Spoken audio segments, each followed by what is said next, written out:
వందలు కాదు, వేలు కాదు, లక్షలాది రూపాయల నోట్ల కట్లతో వినాయక పండుగను పురస్కరించుకొని 6 గంటల గణనాథుని అలంకరణ కోసం ఆ మహిళలు దాదాపు నెల రోజుల పాటు కష్టపడుతూ ఉంటారు.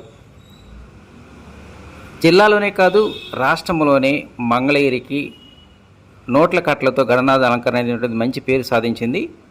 ఈ సంవత్సరం కూడా దీనికి సంబంధించినటువంటి కసరత్తు ఇప్పటికే మొదలుపెట్టారు. పూర్తి వివరాలతో కూడుకున్నటువంటి తదుపరి వీడియోలో వీక్షించండి.